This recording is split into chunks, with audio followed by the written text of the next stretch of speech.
Assalamualaikum warahmatullahi wabarakatuh. Selamat sore sahabat BCO dimanapun Anda berada. Kita kembali lagi dalam acara podcast berita Cilegon Online. Sore kali ini kita kedatangan tamu yang cukup spesial. Beliau merupakan Kapolres Kota Cilegon. Sosoknya masih muda, energik, aktif, dan humanis. Begitu kira-kira kalau misalnya kita lihat di media sosial di Instagram. Akan lebih lanjut kita akan ngobrol dengan beliau sore kali ini. Bagaimana aktivitas beliau, bagaimana beliau sebelum menjabat di Kapolres Cilegon, beliau aktivitasnya di mana, nanti kita akan ngobrol lebih panjang. Baik, kita sapa saja. Beliau sudah ada di tengah kita pada sore hari ini. Ya, selamat sore Pak Sigit Haryono. Selamat sore Mas Kolis, boleh manggil Mas ya? Boleh Mas. Selamat sore sahabat BCO, terima kasih hari ini saya berkesempatan untuk hadir di studio BCO ini. Iya, terima kasih juga sudah datang nih Pak. Alhamdulillah ada waktu. Satu kesempatan yang baik nih kita untuk ngobrol-ngobrol panjang. Ya benar. Kita akan mengulik bagaimana keseharian Pak Sigit nih. Ini beliau juga cukup aktif di media sosialnya. Nah, Pak Sigit, kita mulai saja bincang-bincang kita pada sore hari ini. Ya. Bagaimana kabarnya sore hari ini, Pak? Alhamdulillah, kabar selalu baik dan kabar harus selalu sehat. Ya. Karena kan kalau kesehatan saya pribadi tidak terjaga, tentunya akan menghalangi tugas-tugas saya sebagai pelindung pengayom masyarakat, harus menjaga harkam tipmas, harus menegakkan hukum yang sangat kompleks, sehingga kabar harus selalu baik dan sehat. Nah, Insya Allah. Harus baik dan sehat. Iya. Itulah keseharian Pak Sigit. Begitu Pak ya? Betul. Nah, bagaimana aktivitas hari ini Pak? Cukup padat kah? Padat. Bahkan hari ini tadi saya harus untuk hadir ke studio BCO, saya harus men-skip beberapa kegiatan lain dikarenakan saya sudah beberapa kali berjanji untuk datang, tapi selalu tidak saya tepati, bukan karena sengaja, karena ada kegiatan lain. Hari ini tadi, karena tadi malam saya sudah berniat besok harus, sehingga ada beberapa kegiatan saya skip, artinya sampai sekarang pun masih padat kegiatannya. Masih padat kegiatannya. Terima kasih loh Pak sudah menyempatkan Pak. Berarti memang agenda padat itu setiap hari Pak ya? Setiap hari. Jadi agenda padat itu dikarenakan tentunya di internal kepolisian sendiri kami ada kegiatan terkait tugas kepolisian, namun terkadang ada beberapa undangan dari masyarakat, dari pemerintahan, dari Forkopimda tentunya, sehingga ketika satu hari itu dibuat jadwal itu bisa rata-rata 10-20 kegiatan. 10-20 kegiatan kalau di jadwal. Nah, biasanya berapa undangan yang bisa terpenuhi dalam sehari itu? Ya tentunya saya akan melihat yang hadir nanti siapa saja, kemudian pada jam yang sama ini apakah ini harus Kapolres, apakah bisa saya wakilkan ke wakil saya, Wakapolres, apakah bisa ke Kabak atau Kapolsek. Dikarenakan tentunya karena Kapolresnya satu, tidak mungkin dalam satu waktu saya harus hadir semua. Dan itu tentunya ketika yang mewakili saya pasti saya bekali dengan permohonan maaf. Jadi supaya menyampaikan kepada yang mengundang. Cukup banyak ya, 10-20 undangan ya dalam setiap hari. Cukup. Nah, kalau weekend seperti apa? Banyak juga undangan. Weekend tentunya kita di Polres Cilegon ini mempunyai tempat wisata yang ada di Anyer, dan itu padatnya pas saat weekend. Oh, jadi tidak libur nih? Itu tugas kepolisian. Terus kalau weekend itu juga tentunya kita sebagai manusia biasa punya teman, punya kerabat di sini, sehingga acara-acara keluarga, mungkin ada pesta pernikahan, khitanan dan lain-lain, rata-rata Sabtu dan Minggu, sehingga Sabtu Minggu pun sama sibuknya. Oh iya. Jadi sulit kalau misalnya kita lihat ini kepolisian tidak ada liburnya nih. Tidak ada liburnya, namun tentunya kami juga harus mensiasati dengan cara membagi shift anggota kami. Tidak mungkin 1 kali 24 jam itu hanya 1 orang. Yeah. Itu jelas tidak mungkin. Pasti akan kita bikin apakah per 12 jam atau per 8 jam. Sehingga dalam 1 kali 24 jam polisi selalu ada, namun orangnya mungkin yang berbeda. Yang berbeda. Apalagi di akhir tahun sama awal tahun, Pak ya. Ini menjadi tugas pokok ya, karena libur Natal dan Tahun Baru ya. Ya, betul. Itu tugas pokok dan rutin setiap tahun pasti itu kita laksanakan. Nah, Pak Sigit ini memang masih muda, usianya itu 42 tahun, Pak ya. Nah, tahu dari mana? Saya searching tadi, Pak. Nah, dulu lahir tahun berapa sih, Pak? Dan di mana tempat kelahirannya, Pak? Saya lahir di kota kecil di Jawa Tengah, itu kota Salatiga, Oh, ya. tahun 79. 79. Jadi di kota kecil itu saya hampir tidak pernah meninggalkan kota dari lahir sampai dengan SMA. Yeah. Artinya begitu SMA, saya harus mencari pekerjaan, barulah saat itu ke Semarang, kemudian ke Magelang, kemudian balik ke Semarang lagi untuk menempuh pendidikan pada waktu itu. Jadi bisa dibilang anak kampung yang tahu-tahu harus membanting tulang untuk mencari pekerjaan, pergi ke kota lain ya. Berarti waktu itu lulus SMA belum langsung daftar polisi dan jadi polisi? Enggak, belum. Oh. Jadi setahun kemudian. Jadi setelah lulus SMA, saya sempat bekerja membantu orang tua. Terus kemudian tahun berikutnya baru mendaftar. Okay. Jadi setahun itu apa aktivitasnya, Pak? Ya, saya membantu orang tua saya berdagang. Pada saat itu orang tua saya menjual susu sapi. Susu sapi keliling gitu. Jadi kalau saya Sabtu Minggu saya ke Semarang. Kalau hari-hari biasa saya membantu orang tua saya di kota Salatiga saja. Oke. Berarti setahun itu jualan susu sapi. Ya, susu murni ya? Susu murni.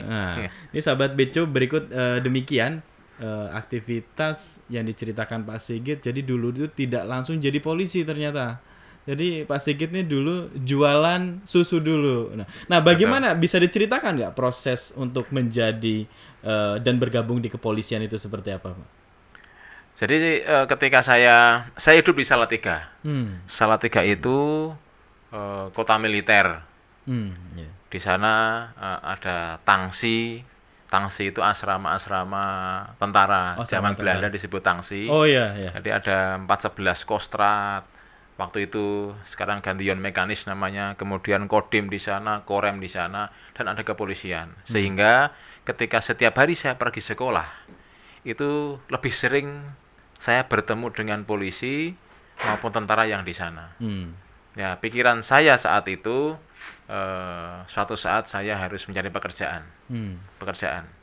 Di awal tahun tadi ketika saya lulus SMA kemudian membantu orang tua saya bekerja untuk menjual susu sapi, saya mencoba untuk mendaftar, pernah ke STPDN, pernah ke ASN, pernah, semuanya belum diterima.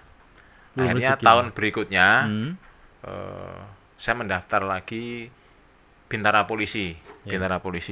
Itu sampai Pantukir gagal. Setelah itu ada lagi pendaftaran, waktu itu masih gabung, Akabri namanya, Akabri. Saya mendaftar, alhamdulillah di tahun 99 waktu itu diterima sampai di Magelang. Sampai di Magelang kemudian ada reformasi waktu itu sehingga pemisahan Polri dari TNI. Sehingga setelah sampai di Magelang, pendidikan kami dipisah, saya menempuh pendidikan di Semarang. Jadi tadi Magelang dan Semarang itu adalah tempat waktu itu yang saya anggap jauh ketika saya harus mencari pekerjaan.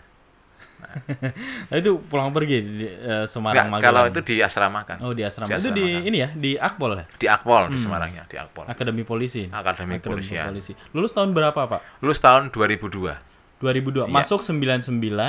Lulus tahun 2002. Berarti 3 tahun ya selama 3 tahun itu. 3 tahun. Nah, setelah lulus ini ditugaskan kemana pada saat itu, Pak?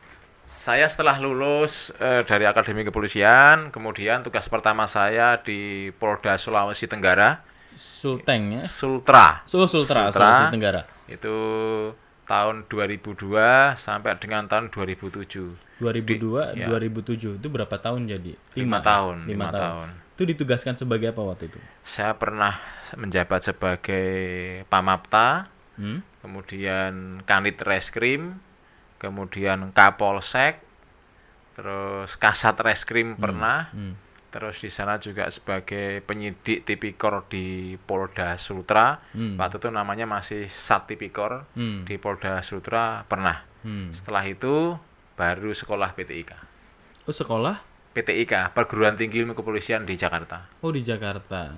Jadi setelah dari Sulawesi Tenggara selama 5 tahun kembali ke Jakarta. Ke Jakarta. Ya. Nah, itu sekolahnya masih tugas atau seperti apa, Pak? Sekolahnya jadi kita di kepolisian ini tentunya untuk meningkatkan kompetensi daripada personil kepolisian, ada beberapa sekolah-sekolah yang harus ditempuh.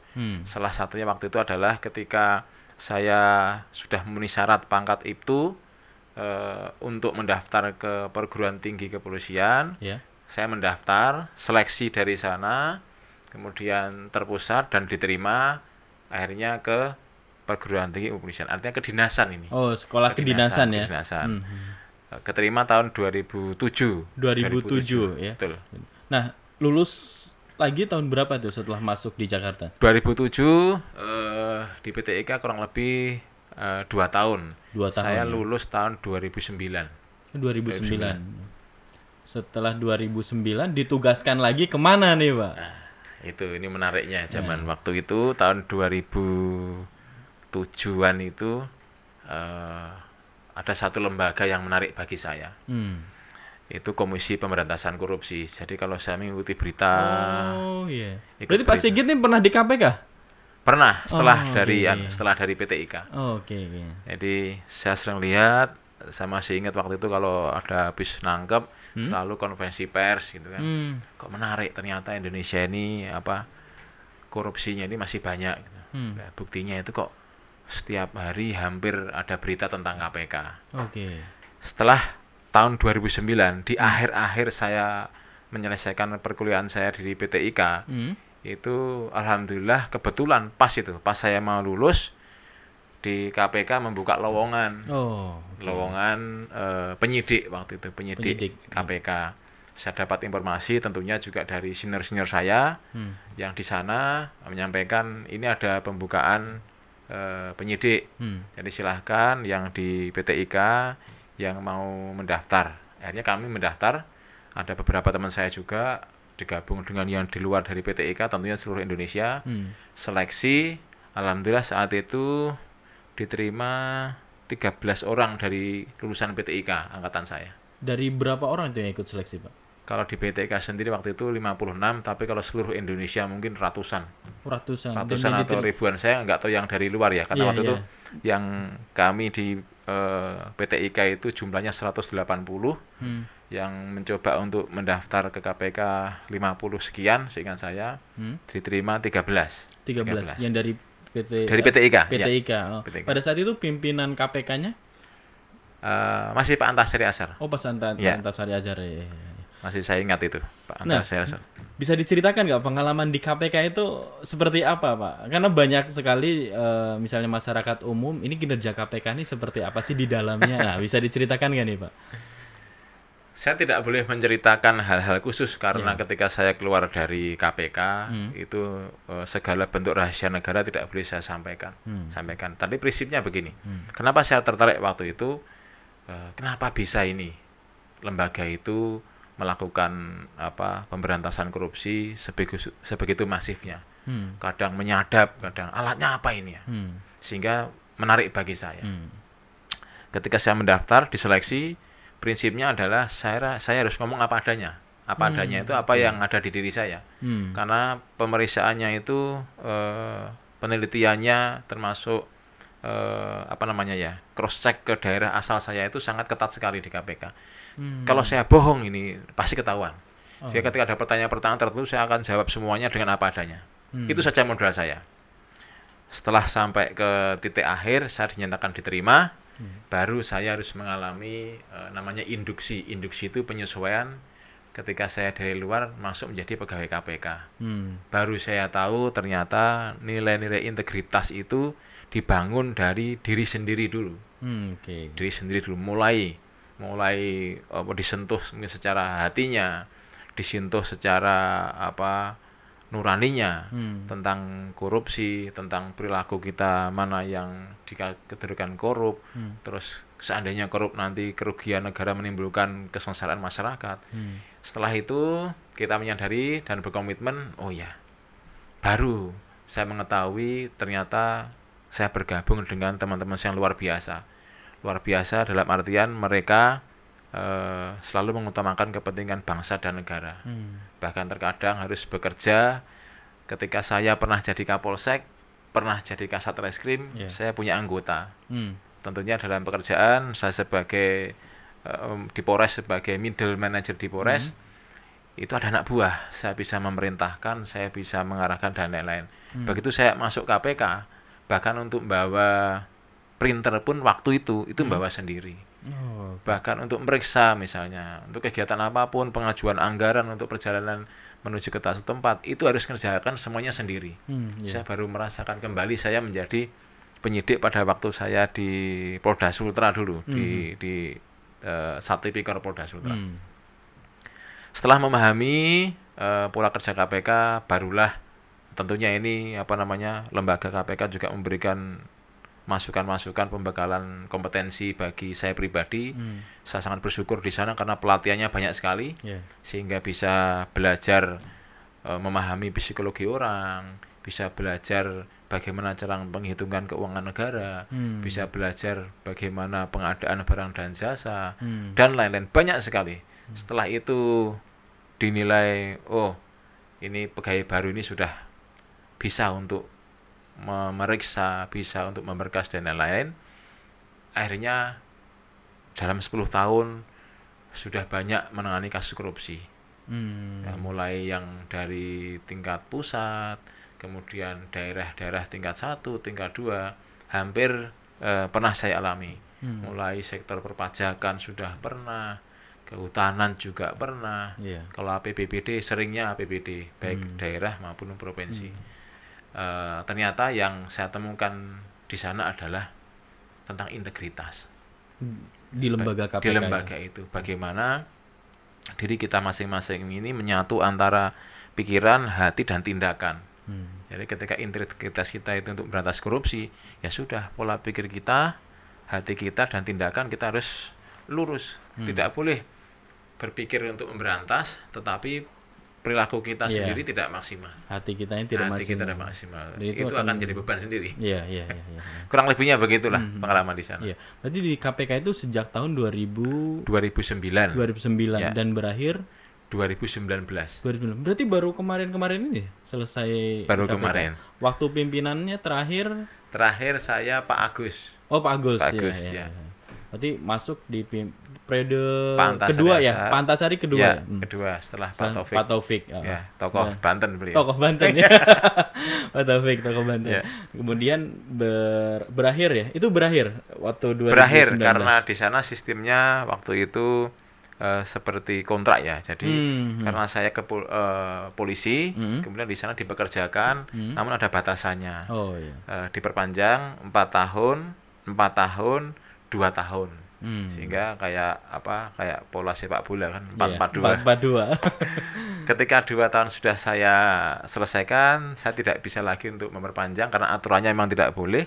Sehingga saya harus kembali ke kepolisian, dan di kepolisian saya juga harus menularkan ya semangat-semangat yang ada di KPK kepada anggota saya, kepada rekan-rekan saya. Ya. Berarti di Deputi Penindakan, Direktorat Penyidikan. Itu sama ini juga ya, siapa? Ya, Novel Baswedan juga satu. Ya, termasuk rekan kerja kemarin di sana. Wah, ini menarik sekali ini cerita Pak Sigit ini, pengalaman di KPK. Ternyata memang di KPK itu lembaganya tersistem untuk integrasi ya untuk semua pegawai di KPK-nya. Ya, betul. Jadi selain tadi apa yang saya sampaikan, saya harus bekerja dengan orang dengan latar belakang berbeda. Kalau ya. saya di kepolisian, tentunya rekan kerja saya sama latar belakangnya ya. Tapi ketika saya harus bekerja waktu itu di KPK, saya harus bekerja sama dengan rekan-rekan saya yang latar belakangnya mungkin ada dari kementerian lain, bahkan mungkin ada sebagian awalnya berasal dari NGO atau lulusan fresh graduate dari beberapa universitas, sehingga tentu latar belakangnya berbeda. Disitulah bagaimana kita menyatu dengan satu tujuan agar Indonesia itu bebas dari korupsi. Oh iya, karena ada beberapa misalnya NGO dari ICW kan ya, beberapanya juga ke KPK juga ya. Ada beberapa yang tergabung di sana. Iya, berarti itu satu kolaborasi ya di dalam KPK, di tubuh KPK itu. Karena memang kalau memberantas korupsi itu tidak bisa kita parsial, nggak bisa. Harus bersama-sama. Kalau sendiri-sendiri tidak akan, mungkin bisa, tapi tidak maksimal dan keberhasilannya tentunya prosentasenya akan rendah. Tapi ketika bersama-sama dengan kesadaran penuh, termasuk jangan hanya aparatnya mungkin, jangan hanya objeknya mungkin ASN atau swasta yang mengelola keuangan negara, tetapi masyarakat sendiri harus dididik. Masyarakat awam itu harus tahu, sehingga dia akan minimal mengawasi, minimal kalau diajak tidak mau kan, tidak mau, betul. Sehingga itu menjadi unsur sangat kehati-hatian bagi para orang yang seseorang yang punya niat untuk melakukan suatu tindakan korupsi. Iya. Jadi di KPK juga ada Deputi Dikyanmas ya, pendidikan pelayanan masyarakat yang mengedukasi di masyarakat. Ya. Itu 2013 saya pernah jadi volunteer tuh, kesana juga di KPK ya. Itu ketat juga ya untuk masuknya. Nah, selain Pak Sigit ini di KPK, dan berakhir di 2019. Nah, setelah selesai di KPK, itu kemana lagi tuh Pak tugasnya Pak? Setelah selesai dari KPK, kemudian saya kembali ke Mabes Polri. Di sana saya diberikan tugas untuk bergabung dengan Polda Metro Jaya. Pertama kali di Polda Metro Jaya, saya menjabat sebagai Kabag Bin Opsnal Ditpamofid Polda Metro Jaya. Wah, apa tuh? Bisa dijelaskan nggak? Direktorat Pengamanan Objek Vital. Yang ada di Polda Metro Jaya. Apa aja tuh Pak objek vitalnya di Jakarta tuh? Ya ini nanya dulu dong, nggak kaget Bapak gitu. Tentunya setelah 10 tahun saya di KPK itu bergelut di dunia penyidikan, kemudian pakaiannya juga di sana seringnya pakaian preman, tidak pernah pakai baju polisi. Pertama kali saya diberikan tugas di Polda Metro Jaya, itu harus menjadi kepala bagian operasional dan pembinaan di Direktorat Pengamanan Objek Vital. Itu tentunya saya harus pakai seragam tiap hari, dan saya langsung dihadapkan dengan 1.500 anggota Ditpamofid. Yang 1.500. Sehari-hari saya di KPK paling ketemu 4 orang, meriksa, ketemu 3 orang, meriksa, kemudian diskusi. Saya harus kembali lagi ke 10 tahun yang lalu ketika saya menjadi seorang anggota kepolisian. Awalnya tentunya butuh penyesuaian gitu.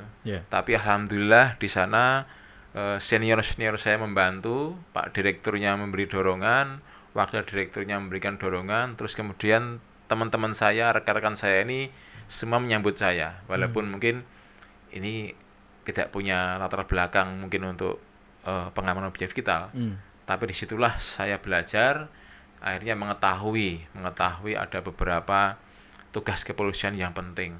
PAM VIP ada di sana, kemudian mengamankan perwakilan asing, kedutaan besar itu di sana, objek vital misalnya kawasan tertentu itu di Subditwaster, itu juga harus menjadi tanggung jawab di Pamofid. Kemudian tempat wisata itu juga menjadi tanggung jawab Ditpamofid. Kita ketahui juga di Jakarta banyak lembaga negara. Itu ada Jakarta, ya? Ada Subdit Lemnek namanya. Jadi saya jadi mengetahui ternyata begitu banyak tugas kepolisian ini yang terbagi habis di dalam direktorat-direktorat yang ada di Polda Metro Jaya. Nah, itu merupakan ilmu yang sangat penting. Ketika saya harus kembali ke kepolisian, langsung diberikan tugas sebagai Kabag Bin Opsnal, saya harus mengatur ritme operasional daripada Pamofid Polda Metro Jaya yang diketahui saat itu pertama-pertamanya peresmian MRT. Oh, MRT pertama MRT ya? 2019 ya? 2019 ya? Oh itu tiap hari saya harus muter anggota untuk menjaga objek itu karena ada MOU antara kepolisian dengan MRT untuk mengamankannya. Ini kan hal yang baru. Iya, iya. Terus kita belajar terus pokoknya waktu itu sehingga dengan bekal saya dinas sebelumnya yang tadi integritas sangat penting. Apapun pekerjaan kita kalau kita betul-betul mempunyai integritas untuk menyelesaikan tugas itu dengan baik, saya kira rekan kita juga akan mendukung, pimpinan kita juga akan support. Nah, ini menarik karena pengalaman Pak Sigit ini selain di KPK itu juga di Polda Metro Jaya mengamankan objek vital ya di sana ya, termasuk yang terbaru itu 2019 itu soal MRT. Nah, ini kita akan ulik kembali soal Cilegon. Nah, di Cilegon ini memang terdapat kabar bahwa Polres Cilegon sedang menangani 3 kasus korupsi. Betul begitu Pak ya? Betul. Tapi saya tambahkan tadi dulu. Ya. Tadi habis di Pamovit, kemudian saya menjadi kasat res narkoba di Bekasi Kota. Setelah itu, di sana banyak kasus narkoba yang saya tangani. Setelah itu saya ke Polda Metro Jaya, kembali lagi ke Polda, menjadi Kasubdit Vismondev di Direktorat Kriminal Khusus Polda Metro Jaya, baru ke Cilegon. Ternyata saya bersyukur Allah itu mempersiapkan saya untuk ke Cilegon dengan jabatan sebelumnya. Apa coba? Saya harus ke Dipamovit, ternyata sampai Cilegon objek vitalnya banyak. Oh iya betul. Ini sudah banyak objek vital nasional. Objek vitalnya. Ya. Saya kemudian menjabat di Kasat Narkoba Polres Metro Bekasi Kota. Bekasi, ya. Di sini peredaran narkoba juga cukup marak, sehingga saya pernah di sini bersama-sama teman-teman narkoba mengungkap 13,8 kg sabu-sabu. Kilo. Jadi apa yang saya alami itu sangat saya bersyukur karena Allah sudah memberikan kepada saya bekal untuk nantinya ternyata saya mau diberi amanah oleh pimpinan di Cilegon ini. Terus kemudian tentu kasus korupsi yang kami tangani, kami sedang melaksanakan penyelidikan. Penyelidikan ada 3 kasus korupsi. Tentunya dalam penyelidikan sifatnya masih rahasia. Saya belum bisa membuka. Di sana juga kami masih mencari apakah peristiwa ini merupakan peristiwa tindak pidana, tindak pidana korupsi. Ya, kalau nanti ketemu, kemudian cukup bukti untuk naik ke penyidikan, pasti kami Polres Cilegon menginformasikan kepada masyarakat apa-apa itu. Prinsipnya begini, dari pengalaman saya di KPK, tentunya korupsi itu adalah musuh kita bersama. Saya harus seimbang. Seimbangnya begini, lembaga saya sendiri, khususnya saya di Polres Cilegon, itu juga menggunakan uang negara. Saya ambil dua-duanya sisinya. Sisi sebagai penegak hukum untuk kasus korupsi tetap saya jalankan. Sisi bagaimana saya mengajak berkomitmen kepada teman-teman saya anggota Polres Cilegon untuk melayani masyarakat lebih baik dengan cara menghilangkan pungli, menghilangkan calo di pelayanan Polres Cilegon. Itu dua-duanya harus saya jalankan bersama-sama. Berarti tidak hanya memeriksa lembaga lain, tapi di lembaga Polres, di tubuh Polres sendiri sedang dibenahi begitu Pak? Ya, dan alhamdulillah pada waktu saya datang itu saya harus memberikan berkomitmen kepada teman-teman saya. Ayo kita tingkatkan pelayanan publik. Ayo kita kurangi atau hilangkan kalau mungkin ada pungli, ada calo. Sehingga saya waktu itu ketika datang kita sudah berkomitmen untuk membangun zona integritas menuju wilayah bebas dari korupsi di tubuh Polres Cilegon. 1 tahun berjalan, tentunya banyak program-program yang harus saya terus sampaikan kepada teman-teman saya, kepada masyarakat. Dan singkat cerita kemarin di akhir tahun kami Polres Cilegon mendapatkan predikat dari Kementerian Kemenpan RB, Reformasi Birokrasi, predikat wilayah bebas dari korupsi. Nah, itu satu hal yang membanggakan bagi saya sendiri, bisa mengajak teman-teman saya ketika harus melayani masyarakat, tidak boleh ada pungli. Kamu seadanya, tidak boleh kamu mukanya itu bersengut, Berut, ya, nggak boleh. Semua layani dengan baik, Dengan- dan paling pokok adalah jangan ada pungutan di pelayanan SIM, Hmm. kemudian pembuatan SKCK, dan sentra pelayanan kepolisian SPKT terpadu. Itu tidak boleh. Kita harus membuat unit ini menjadi pilot project kita untuk pelayanan kepada masyarakat. Yeah. Karena ini langsung berhubungan dengan masyarakat yang datang untuk dilayani. Sehingga dua-duanya alhamdulillah bisa berjalan. Harapan kami yang 3 kasus penyelidikan korupsi nanti juga sesegera mungkin naik ke penyidikan. Naik ke penyidikan. Nah, biasanya dari ke apa yang di awal ke naik ke penyelidikan ke penyidikan itu biasanya berapa lama Pak prosesnya Pak? Penanganan suatu tindak pidana itu relatif waktunya. Relatif waktunya berdasarkan pengalaman saya itu ada beberapa hal yang mempengaruhi. Tentunya adalah ketersediaan alat bukti. Alat bukti yang ada itu bisa keterangan saksi, bisa dokumen, keterangan ahli, petunjuk, dan keterangan tersangka atau terdakwa itu. Tergantung daripada ketersediaan ini. Kalau untuk naik ke penyidikan dari penyelidikan, setelah ketemu ini suatu tindak pidana, itu mungkin cukup 2 alat bukti. Alat bukti, tetapi harus valid alat buktinya. Kemudian kalau ini kita mendapatkannya cepat dan barangnya itu ada, tentunya akan lebih cepat penanganannya. Tapi sekali lagi ada hal-hal tertentu yang harus kita gali, yang harus kita cari, baik keterangan saksi maupun dokumen, yang itu membutuhkan waktu. Nah, ini relatifnya di situ. Saya pernah menangani perkara 3 bulan selesai. 3 bulan di KPK pernah. Saya juga pernah menangani perkara hampir 1 tahun baru selesai. Itu kompleks karena perkara korupsi itu tidak hanya melibatkan 1 orang. Itu pasti lebih dari 1 orang, sudah dipastikan.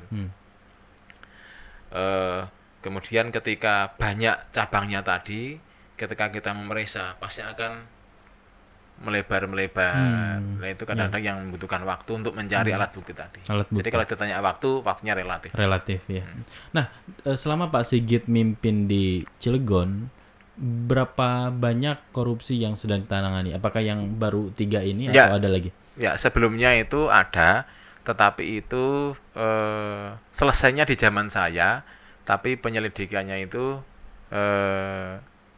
selesai sebelum Kapolres sebelum saya. Pak Yudis ya? Sebelumnya lagi, karena membutuhkan waktu, sehingga pas zaman saya itu saya sempat memberikan penghargaan kepada personel Tipikor, itu penanganan perkara di dana desa, pernah ada. Dana desa ya? Selesainya di saya, kemudian kami berikan sedikit piagam penghargaan kepada personel yang menangani. Termasuk juga apresiasi waktu itu dari Ibu Bupati Serang, karena kita kan wilayah Cilegon ada 5 kecamatan yang masuk di wilayah Serang. Di Serang. Apa aja tuh? Bisa disebutkan? Dana desa waktu itu. Wilayahnya ada Bojonegoro, Pulau Ampel, yang 3 lagi saya sebut MCA untuk mudahnya, Manca, Cinangka, Anyer. Jadi gampangnya MCA. Ya, Pulau Bojo MCA. Pulau Bojo MCA itu masuk wilayah hukum Polres Cilegon ya. Nah, itu dana desa di desa mana waktu itu, Pak? Saya lupa pastinya, tapi di 5 kecamatan tadi salah satunya. Jadi dana desa juga rentan sekali disalahgunakan dengan ini ya. Ya, itulah Bapak Presiden selalu menyampaikan perlunya pengawasan bersama. Jadi ketika bicara uang itu sangat perlu, tidak mungkin hanya diawasi oleh satu lembaga. Makanya masyarakat diajak untuk mengawasi juga. Jangan malah masyarakat diajak ikut untuk melakukan tindak pidana korupsi, tapi saling mengawasi. Nah, ya sahabat BCO, jadi kasus korupsi yang tadi disebutkan Pak Sigit ada 3 kasus dan saat ini kasusnya sedang tahap penyelidikan, Pak ya. Betul. Dan nanti akan naik ke penyidikan dan mungkin nanti kalau sudah ada yang ditetapkan nanti akan segera diumumkan. Ya, insya Allah. Mohon doanya. Ya. Kami masyarakat selalu menunggu Pak kabar baiknya Pak. Nah, kembali lagi soal objek vital nasional. Dulu Pak Sigit pernah di objek vital yang ada di Jakarta. Nah, kembali ke Cilegon. Kemudian Cilegon itu kan banyak sekali objek vital nasionalnya. Banyak industri yang menjadi objek vital nasional. Nah, apa perbedaan di Jakarta dengan di Cilegon? Apakah lebih berat pengamanannya di Cilegon atau di Jakarta gitu? Baik, Mas Kulis, semuanya sama beratnya. Dengan karakteristik berbeda, tapi semua sama beratnya. Kita tahu kalau di Jakarta itu adalah ibu kota negara, sehingga hal sekecil apapun akan menjadi perhatian nasional dan internasional. Itu harus kita kerjakan dengan sangat rigid, dikarenakan tadi kami harus mengamankan salah satunya ada perwakilan asing yang ada di Indonesia, baik itu duta besar, konsul, atase, dan lain-lain. Kemudian kalau di Cilegon ini objek vital kita terbanyak adalah pabrik perusahaan. Pabrik perusahaan, betul. Perusahaan yang sudah ditetapkan sebagai objek vital nasional. Perusahaan-perusahaan yang ada di Cilegon, tentunya kita harus sama-sama ketahui ini, itu banyak diantaranya yang berbahan dasar kimia. Kimia. Kemudian ada juga yang pembakaran peleburan, pembuatan baja. Pembuatan baja dengan sistem menggunakan pemanasan yang harus mencapai sekian ratus bahkan mungkin 1000 derajat, itu juga rentan terjadi ledakan misalnya. Kemudian perusahaan-perusahaan dengan bahan bakar kimia tertentu, itu kita tidak tahu ketika barang itu terkena kulit manusia, barang itu terkena mungkin kulit atau hewan yang hidup di air, kemudian kalau dia terurai di udara seperti apa, itu juga kita tidak tahu dampaknya seperti apa. Kita sering mendengar berita, hal-hal itu terjadi di masyarakat. Maka dari itu sama pentingnya, sehingga kami Polres Cilegon tentunya bekerja sama dengan Direktorat Pamofit Polda Banten, karena di sini juga sudah ada pengamanan objek vital sendiri. Namun secara wilayah saya sebagai Kapolres juga punya tanggung jawab, sehingga kami beberapa kali mempertemukan atau mengundang teman-teman dari perusahaan untuk minimal mempersiapkan mitigasi risiko ketika terjadi misalnya tumpahan zat kimia tertentu. Terus kemudian edukasi masyarakat sekitar. Ketika mungkin membau sesuatu yang tidak benar, segera laporkan ke security perusahaan untuk ditangani dan menyelamatkan diri ke tempat lebih jauh. Setelah itu bagaimana pemulihannya, tanggung jawab perusahaan, gitu kan, harus mengecek warga sekitar, membawa ke klinik atau ke rumah sakit dampak-dampak yang bisa ditimbulkan daripada bahan-bahan pokok kimia untuk produk mereka. Tambah lagi kemarin ada informasi potensi bencana tsunami, karena di Samudra Hindia, karena akan berbenturan dengan lempengan yang dari benua Australia, ada megatrust itu yang bisa nanti seandainya itu bergeser atau berbenturan akan menimbulkan gelombang. Diprediksi sampai Cilegon nanti bisa 8 meter. Nah, di sini juga tentunya tidak bisa kalau hanya Kapolres sendiri, tidak bisa, karena harus bekerja sama dengan Forkopimda. Pak Wali, Pak Dandim, Ketua DPR, Bu Kejari, unsur-unsur dari perusahaan yang ada, kita harus bekerja sama bagaimana mempersiapkan diri, minimal sudah tahu seandainya terjadi warning terhadap dampak gempa maupun tsunami, apa yang dilakukan oleh perusahaan dan masyarakat di sekitar perusahaan. Kemarin kita melaksanakan drill tsunami drill di Ciwandan. Ya minimal langkah awal adalah mengetahui ketika ada gempa nanti, ada tsunami, saya harus ngapain sebagai Kapolres, mungkin Pak Dandim harus bagaimana, Pak Wali bagaimana, itu turun ke bawah. Saya juga turunkan kepada anggota saya, jadi ketika terjadi, misalnya satuan lalu lintas, dia akan mengatur lalu lintas. Mungkin. Kemudian satuan reserse, dia akan mencari, menjaga ketika ada bencana, biar tidak ada penjarahan seperti apa. Itu dilatihkan di sana. Teman-teman PMI juga latihan, dokter-dokter juga latihan, termasuk pembuatan dapur umum untuk juga latihan semua. Sehingga saat ini kita persiapkan untuk itu supaya kita tidak berdoa, tidak meminta, tapi kita berdoa tidak akan terjadi di wilayah ini. Tapi penting juga untuk dipersiapkan. Penting untuk dipersiapkan. Itu salah satunya untuk menangani objek vital yang ada di Kota Cilegon. Yang ada di Kota Cilegon. Ya. Nah, ini juga Pak yang menarik. Ini kan di Cilegon ini kan angka kriminalitas tinggi ya. Dan menaik ya dari 2020 ya ke 2021 Ya, itu laporannya naik menaik 1,5 ya kemarin ya. 1,5. Nah, itu seperti apa, Pak? Ini dami atau boleh diminum nih? Boleh diminum. Oh, Pak. kita minum dulu. Oh iya, minum dulu kita. Sahabat BCO, wis disuguhi, ya diombe. Ya. Bismillah. Minum. Bismillahirrahmanirrahim.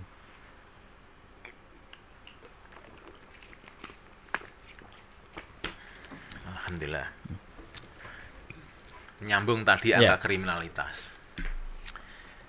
Pada saat saya datang ke Kota Cilegon, itu tepatnya tanggal 19 Agustus tahun 2020, itu gencar-gencarnya COVID-19. Jadi pekerjaan saya adalah pekerjaan mungkin di sebagian masyarakat itu dibenci. Bubarin orang lagi seneng-seneng. Masuk banyak teman-teman yang kafe juga ketemu juga. Iya, ketemu juga. Jadi lagi seneng-seneng makan, kumpul-kumpul, dibubarin Pak Kapolres. Waduh ini. Para pengusaha, para pedagang kaki lima sedang baru persiapan. Jam 5 buka persiapan, jam 8 kami sudah keliling untuk membubarkan. Ini serba salah sebetulnya. Serba salah. Dan harus melakukan itu kan? Betul. Karena sekali lagi pada saat itu adalah kita sangat mementingkan, mengutamakan keselamatan rakyat. Betul. Itulah hukum tertinggi. Dengan demikian, tentunya dampaknya apa? Kita membubarkan orang, kita sampaikan supaya kembali ke rumah, tidak ada kegiatan masyarakat, angka kriminalitas turun.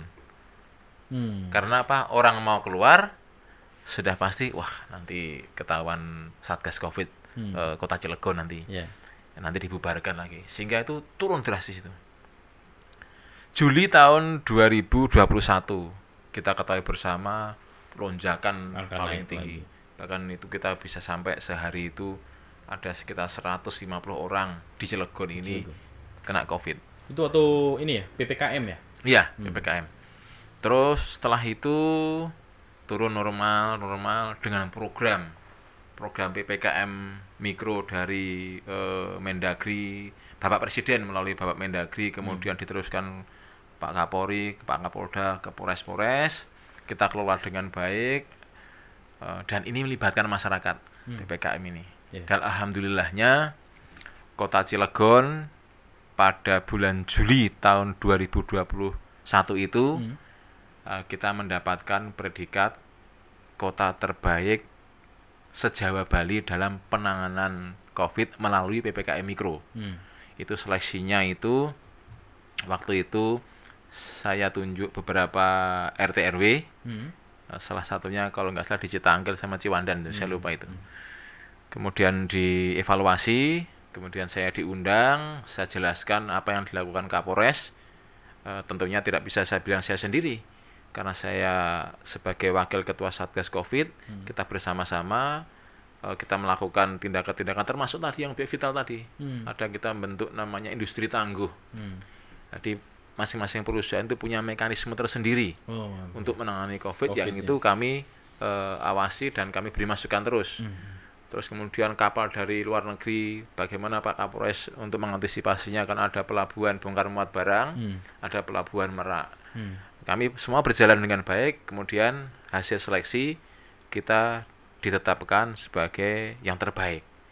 Itu bukan hanya kerja daripada Polres maupun Satgas Covid, tetapi kami melibatkan RT RW, sehingga itu adalah pekerjaan kita bersama di masyarakat. Di masyarakat. Dampaknya apa tadi? Kalau bagi saya, kriminalitas turun.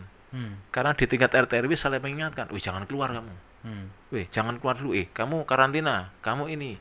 Kemudian ketika ada yang harus dikarantina, tidak kerja misalnya, ada kesulitan tentang bagaimana makannya, PPKM Mikro ini menginformasikan lah. Nah, mungkin lewat Dinsos, mungkin lewat Babin Kamtibmas. Ya kita semua ngetuk perusahaan, ayo bantu masyarakat, bantu. Turun kriminalitas. Setelah berhasil, negara kita dikatakan berhasil menangani COVID, mulai dibuka perlahan-lahan. Kerannya dibuka. Kemudian kegiatan masyarakat mulai seperti sedia kala, walaupun dibatasi, misalnya mall jam 10 sampai jam 9 misalnya, kemudian makan di tempat 75%, tapi kita lihat keseharian itu sudah mulai ramai. Tentunya ketika pergerakan manusia semakin sering, semakin banyak, kemudian para pelaku kejahatan pun juga akan keluar, akan melihat peluang-peluang. Sehingga beberapa kejahatan yang tinggi di kota Cilegon itu curanmor dan narkoba. Itu paling tinggi. Paling tinggi. Nah, antara curanmor dan narkoba paling tinggi mana, Pak? Paling tinggi narkoba. Narkoba. Ya? Narkoba. Kalau narkoba itu tinggi dan terungkap itu, kalau saya ukurannya begini kepada teman-teman saya di Sat Narkoba. Saya ini pernah jadi kasat narkoba. Waktu di Bekasi Kota. Jadi tinggi dan rendahnya tergantung bagaimana kerja kerasmu mengungkap. Karena apa? Secara rumus saja, kita ini di Cilegon, ini daerah transit. Orang dari seberang masuk ke Cilegon. Secara geografis. Geografis. Kita juga di pinggir pelabuhan. Pelabuhan tikus juga banyak. Sehingga betul, dengan saya pompa seperti itu, mereka pengungkapannya tinggi. Kalau curanmor tentunya kita harus memahami bersama bahwa kejahatan curanmor ini mereka selalu berkeliling, selalu ada. Mungkin teman-teman BCO, sahabat BCO itu sering melihat CCTV. Betul. Nah, cilakanya terkadang CCTV kita tidak jelas, tidak bisa menangkap nomor kendaraan dan wajah dari pelaku. Kadang-kadang malam hari gitu. Ya kan, saya udah pasang CCTV loh Pak, tapi tetap aja kecurian. CCTV itu bagus ketika resolusinya itu tinggi. Sangat bagus itu, sehingga dapat membantu. Tetapi minimal, kalaupun ada, itu bisa mengurangi niat daripada pelaku. Ketika dia melihat CCTV. Mungkin dia akan mundur. Karena para penjahat yang melakukan salah satu curanmor itu ya seperti orang bekerja. Pasti ngitung untung rugi dan waktu. Kalau saya mau ngambil, kemudian risiko saya ketangkap nanti lebih tinggi, akan mundur, rugi dia. Tetapi kalau saya ngambil ini lebih mudah, saya ambil. Kenapa lebih mudah? Mungkin tidak dikunci stang, mungkin pagar rumahnya tidak ditutup, mungkin tidak pakai kunci ganda. Karena dia pakai kunci ganda, kunci stang, itu akan butuh waktu yang lama, minimal menambah sekian menit, sehingga para pelaku kejahatan tadi akan mikir, wah kalau ini berisiko, ngambil yang lain saja. Tetap saja dalam pikirannya harus dapat malam ini, dia akan terus itu. Nah, solusi kami adalah tentunya Cilegon ini kita punya unit patroli yang selalu berkeliling, yaitu unit patroli Polres Cilegon. Kalau dulu itu kita namakan Jawara Polres Cilegon, sekarang unit patroli Polres Cilegon ini tetap melakukan pelayanan masyarakat dengan cara patroli keliling. Patroli. Dengan patroli harapan kami adalah mengurangi niat daripada para pelaku kejahatan. Terus kami arahkan juga ke Babin Kamtipmas untuk memberikan edukasi kepada masyarakat. Tolong kunci ganda, masukkan motor ke rumah, jangan di teras gitu. Itu sudah kita edukasi masyarakat. Tetapi kalaupun toh itu terjadi, ya kami harus menegakkan hukum. Kami harus menangkap pelakunya gitu. Ada beberapa di tahun 2021 kita juga banyak mengungkap kasus curanmor. Dan waktu itu juga sempat saya rilis untuk mengembalikan kepada para korban. Dan tentunya itu juga hanya sebagian daripada yang bisa kita ungkap. Yang belum diungkap pun juga banyak. Tapi itu komitmen kami di Polres Cilegon, kami akan tetap mencari, karena laporan polisi yang ada itu di kami, di sistem kami, itu adalah utang bagi kami. Kalau itu tidak diungkap, di akhir tahun nilai kami akan turun. Kami tidak mau itu. Nah, itu kalau curanmor tuh ada sindikatnya tuh? Curanmor ada yang sebagian sendirian, Lone Ranger gitu. Tapi ada lebih banyak sindikat. Karena nanti yang metik sendiri, ada yang nganter pakai motor, setelah itu dilempar ke temennya, dibongkar di mana, mereka satu sindikat. Terorganisir gitu. Nah, mengenai angka kriminalitas naik tadi, berarti memang kronologis kejadiannya angka waktu itu COVID dan sedikit orang keluar, kemudian setelah dibuka banyak orang keluar. Barusan di situ kelihatan angka kenaikannya. Kelihatan angka kenaikannya. Karena tentunya kejahatan itu terjadi karena adanya kesempatan-kesempatan gitu. Ada niat dan kesempatan. Niatnya ketemu, kesempatannya ada. Gitu. Nah, kalau orangnya tidak keluar, semua di rumah masing-masing, kesempatannya akan berkurang. Tapi ketika mungkin saya pergi ke Indomaret, Alfamaret, pergi ke toko kelontong, ke ATM BRI, kan kita kan keluar ini. Iya. Keluar. Itu kan ada kesempatan bisa diambil daripada orang yang sudah punya niat. Ketika waktu itu Covid, itu jelas jam 8 malam sudah Jam 8 dipatroli sudah. suruh pulang. Suruh pulang ya. Jadi pas lagi makan udah ada mobil-mobil polisi Sudah ada selesai. sirine berbunyi. Nah, kalau misalnya program presisi di Polres Cilegon itu seperti apa sih, Pak? Banyak program-program terkait dengan apa yang disampaikan Bapak Kapolri terkait program presisi ya. Prediktif, kemudian responsibilitas, transparansi, berkeadilan. Itu ada 4 transformasi yang beliau canangkan, transformasi di bidang operasional, organisasi, operasional, pelayanan publik, dan pengawasan. Dari situ tentunya kami tidak bisa lepas dari apa yang menjadi program Bapak Kapolda untuk melanjutkan tadi. Di tempat kita Banten itu juga ada program namanya Pendekar Banten. Pendekar Banten, Ya, apa tuh, Pak? polisi yang ngayomi dekat dengan masyarakat Banten. Itu program Bapak Kapolda ada 12 itu. Ada Sobo Pesantren, Sayang Anak Yatim, Manajemen Media, Guyub TNI Polri, dan masih banyak lagi. Berarti lebih pendekatan ke humanisme, ya? Humanisme. Itu menindaklanjuti dari program presisi Bapak Kapolri. Sebagai contoh, supaya saya kasih gambarannya nyambung ya. Contoh, tentunya dalam setiap Polres ini melakukan suatu kegiatan kepolisian harus ada dasarnya. Dasar. Contoh, di saat sering saya sampaikan, di saat Bapak Presiden menyampaikan wejangannya terkait pada saat itu membentuk Kabinet Indonesia Maju, negara kita ini harus jalan cepat. Nah, caranya bagaimana? Kita harus mereformasi birokrasi kita. Ya, pelayanannya harus cepat. Waktu itu beliau sampaikan begitu. Harus tanpa pungli. Kemudian pelayanannya harus prima.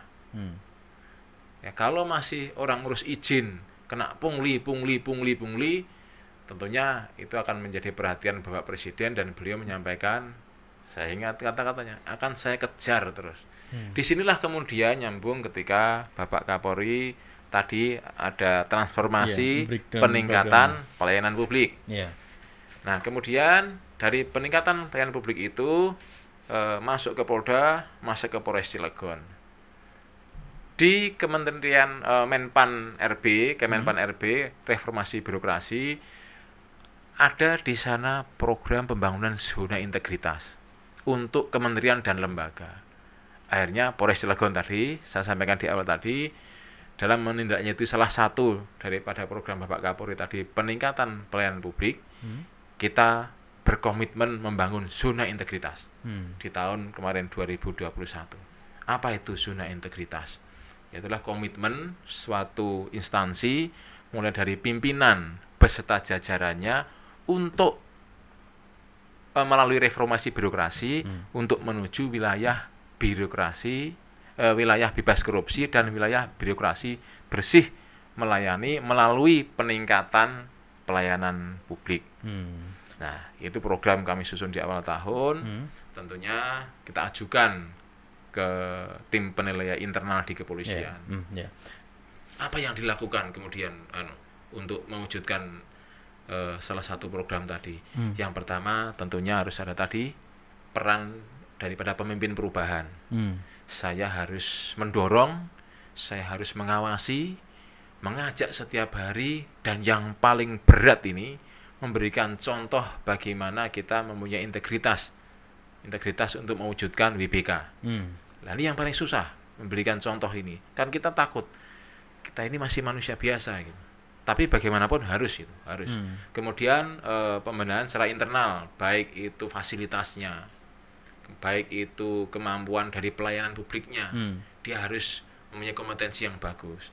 Setelah itu kita harus mensosialisasikan program. Itu harus sosialisasikan ya, ke masyarakat. Kalau kita lihat IG-nya di Polres itu kan ada WBK. Terus, benar. Terus hadir di tengah masyarakat. SIM keliling, hadir misalnya. Iya. Ada kegiatan masyarakat apa? Oh, ada gerai vaksin. Hadir di masyarakat. Pelayanan di masyarakat. Tapi jadi programnya lebih ke humanisme ya ke Nah, masyarakat. setelah itu program itu berjalan, kami di Polres melakukan perubahan-perubahan di 6 area perubahan. Perubahan tadi untuk meningkatkan pelayanan publik tadi. Yang pertama adalah manajemen perubahan sendiri itu. Mindsetnya dirubah. Mindset di dalam internal. Di dalam internal Polres ini. Yang tadi saya bilang tadi kan ada eksternal kita menegakkan hukum, Iya. di internal saya harus membenahi organisasi saya di Polres. Iya. Mulai diberitahukan tentang apa itu korupsi, apa itu pelayanan yang baik, bagaimana meningkatkan pelayanan secara prima, diajari, dipanggilkan teman-teman dari hotel, dari bank dan lain-lain. Berarti ilmu yang didapat dari KPK itu diterapin juga di sini. Diterapin juga di sini. Iya. Iya. Setelah itu tadi ada manajemen perubahan, ada penata tata laksanaan, kemudian ada manajemen sumber daya manusia, ada penguatan akuntabilitas publik, ada penguatan pengawasan, dan yang terakhir perubahannya adalah di peningkatan pelayanan publik. Nah, ketika semua indikator sudah kita penuhi, disurveilah masyarakat. Disurvei masyarakat. Yang pertama tentang indikator tingkat korupsi. Nah, jadi akan disurvei dia apakah masih ada pungli dan calo. Kalau tidak ada, nilainya tinggi berarti naik. Yang kemudian adalah bagaimana pelayanan itu sendiri. Dinilai lagi, disurvei lagi ke masyarakat. Setelah memenuhi syarat, diajukan ke tim penilai nasional. Itu ada Kemenpan RB, ada Ombudsman, ada KPK. Kemudian setelah itu dinilai cukup nilainya untuk mendapat predikat, terakhir saya diundang untuk wawancara atau penilaian di desk evaluasi.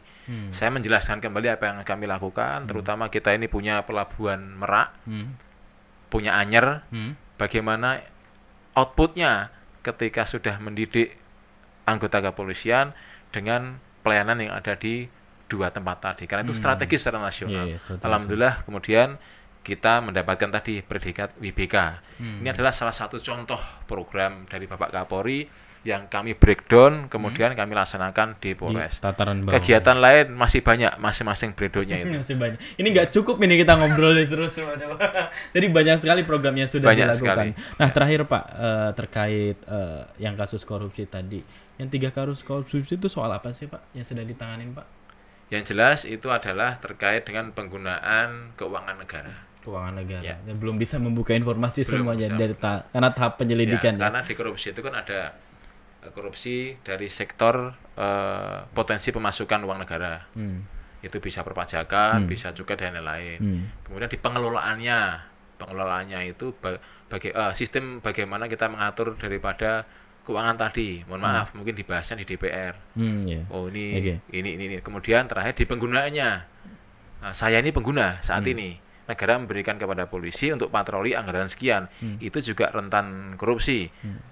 Ada pengguna lagi misalnya adalah bentuk proyek, itu pengguna. Jadi yang kami tangani ini adalah pada sektor penggunaan. Penggunaan anggaran. Negara, ya. Baik Pak. Ini kayaknya waktunya sayang sekali nih Pak, terbatas. Sebetulnya banyak sekali yang ingin diungkapkan. Ya. Jangan banyak khawatir, sekali. saya masih sanggup dan saya masih senang ketika nanti lain kali diundang lagi. Oh, Oke, baik. Ada banyak catatan yang belum ditanya Pak.